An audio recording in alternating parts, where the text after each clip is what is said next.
Good morning, it is Tuesday, September 29th, and the start of a new weekly reading vlog. So I am currently on audio listening to How to Be an Anti-Racist by Ibram X. Kendi. I'm about a quarter of the way through this, so that'll be my next audiobook. I am currently physically reading The Hero of Ages. This is the last physical book I'd wanted to get to in the month of September. I'm only 150 plus pages in.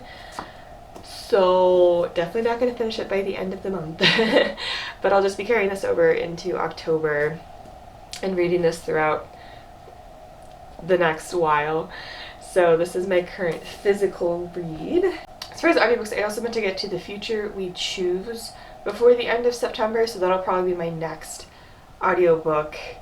And then I don't know if I'll get to Howl's Moving Castle. I'll probably just put that one off, and that might be the only thing in my September TBR that I meant to get to that I won't get to by the end of the month, and I might just put that off for a bit because I really just want to get to my October TBR. I'm very excited about it. So I think after The Future We Choose, I will just decide what I'm in the mood for from my October TBR, potentially the guest list, maybe one of Ruth Ware's books. I'm going to be traveling this weekend. By traveling, I mean I'm gonna go to a cottage in the woods and just hike and chill and read. And so I'm definitely gonna be thinking about what I want to read while I'm there, and I will, yeah. So I'll definitely let you know later on in the week. Okay, so it is Sunday afternoon. I decided to just kind of get out of the city for a long weekend. I just filmed my August and September wrap up, so I mentioned in both of those as well, just kind of the different background, but I had a chance to film, so I'll just have that background for a few videos throughout the month. But I just needed a break, and I had a good chance to kind of take a long weekend after work has been kind of crazy for a couple of months, and so just decided to take a long weekend, bring some books, bring some rosé, and just relax, kind of go out and walk around, be around some trees, chill in a hammock and read. So it's been a really good weekend. I believe when I last checked in, I was reading The Hero of Ages physically. I don't remember where I was at, but I'm currently 250 pages into this. And I believe after A Pinch of Magic, I was going to pick up, or said I was going to pick up the audiobook of How to Be an Anti-Racist, since that came through from the library. I didn't end up getting into Howl's Moving Castle. I just went straight into How to Be an Anti-Racist by Ibram X. Kendi, if I didn't mention that, so that I could get that returned to the library.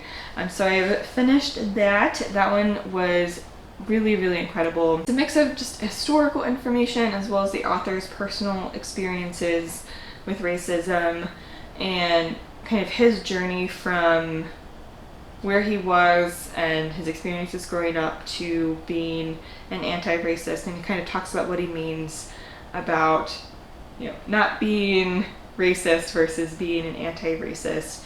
And he talks about a lot of different things and kind of ties that theme into a lot of different threads throughout the story. Again, kind of weaving in historical information, his personal experiences, what he's thinking about in terms of again, a lot of different things. Everything from, internalized racism to racist beauty standards to, his change in thought process about the best way to approach anti-racism and kind of his development of thoughts there. Just covers so much ground, it's really impossible to kind of summarize everything effectively.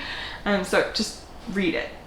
Seriously, read it. It's incredible. It's fascinating, and I think it's not only incredibly well written but incredibly important, and I think makes some really interesting arguments, interesting distinctions that he's kind of seen through his experiences of how language around racism has changed, how behavior around racism has changed, and it was just incredibly interesting and powerful. So would highly recommend. I also, while I've been here at this cottage, have listened to The Guest List by Lucy Foley. I just thought it would be a fun, mystery to just kind of curl up on a couch at night here and just kind of listen to the guest list. This one wasn't my favorite, I think, or at least didn't kind of meet what I was hoping for. This one follows a wedding, and it takes place on kind of a remote Irish island, and so you follow some different perspectives. So you follow the bride, you follow the groom, you follow a bridesmaid, you follow a best man, you follow another person at this wedding, you follow the event planner as well, the wedding planner. So you're following a bunch of different perspectives and essentially just kind of get to know the people that are attending this wedding, kind of get to know their history, kind of get to know some secrets, and it goes back and forth in time from the day before the wedding and the day of the wedding, and also kind of flashes to the night of the wedding where it's clear that someone is killed but you're not quite sure who. And so you kind of have some flashes of that throughout the story as you're following everyone getting to this island and getting to know each other, or just kind of the people who already know each other, you kind of get to know their history. And it kind of becomes clear kind of that there are a bunch of different secrets, and that kind of,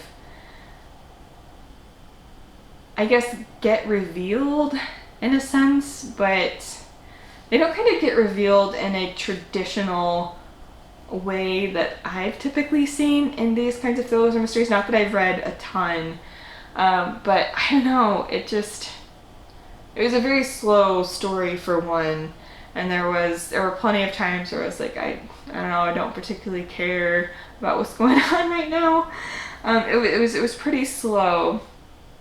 And again, the reveals of kind of this secret information were kind of either just revealed to you as the listener or reader of the story, but not necessarily to other characters.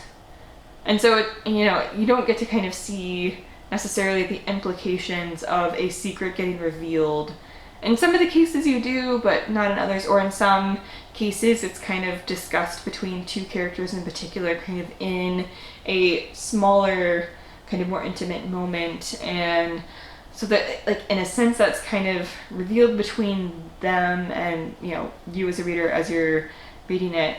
But I didn't particularly like the way that was done necessarily, or I was hoping that would do more to kind of increase the interest or maybe the tension that could kind of be felt at this wedding. But I didn't really feel that. I also kind of predicted some of the secrets and kind of predicted some things that were going to happen. There definitely was some that, there wasn't necessarily hints of it before, and it was just like, and here you go, this is my secret. But some of it was kind of predictable, just like a slow, not terribly, to me, interesting mystery. I was hoping there would be more thrilling elements that just weren't there, and maybe that was just like my expectation that there might be.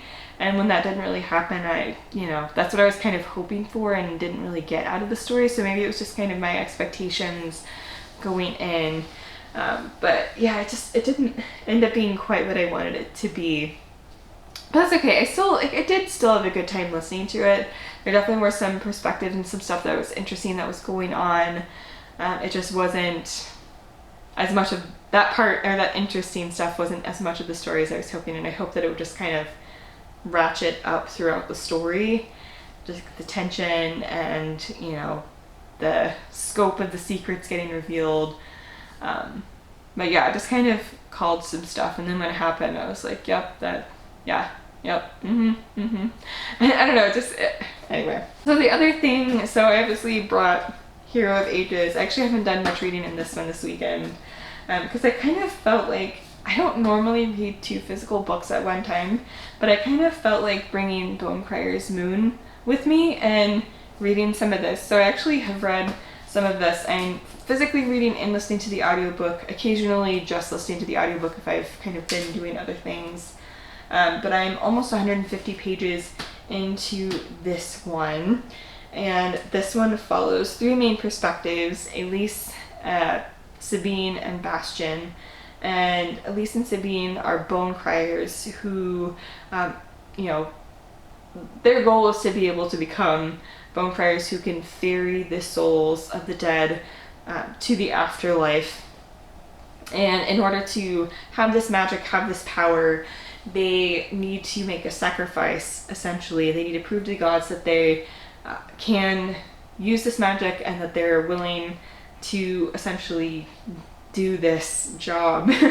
And so part of that involves making a sacrifice of their one true love and using this special flute, kind of a siren call kind of thing, where they lure their one true love, and then they have a choice. They can either kill them immediately or spend a year with them and then kill them after that year and kind of get the experience of falling in love. But they know that at the end of the year, either they have to kill their one true love or they'll both die. So Elise is about to go through this ceremony, this ritual, and kind of call her one true love.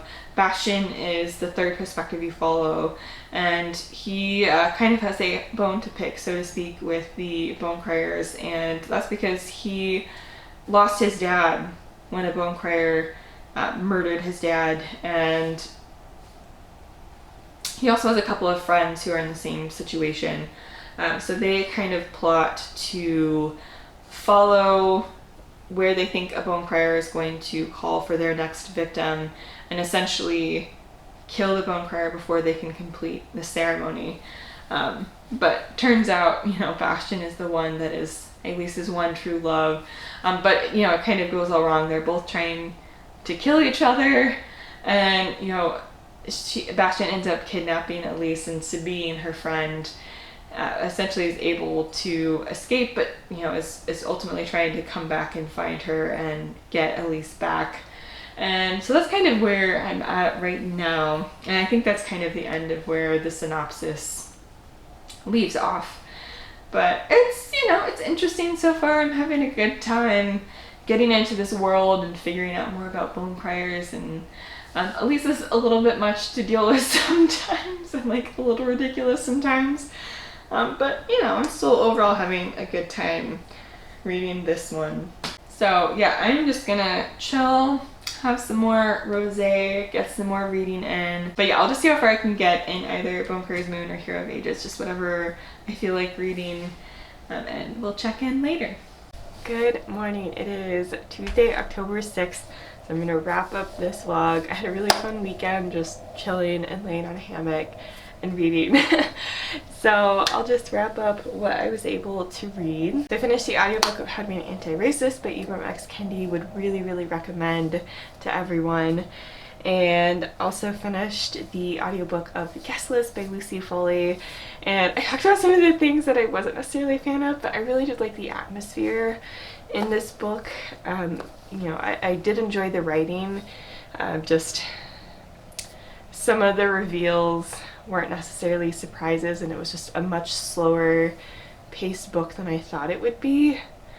But there still were some things I enjoyed about that book, and I definitely don't regret listening to it. I still had an enjoyable time listening to it. It just wasn't quite what I expected, I think, and was just a bit predictable and slow for me.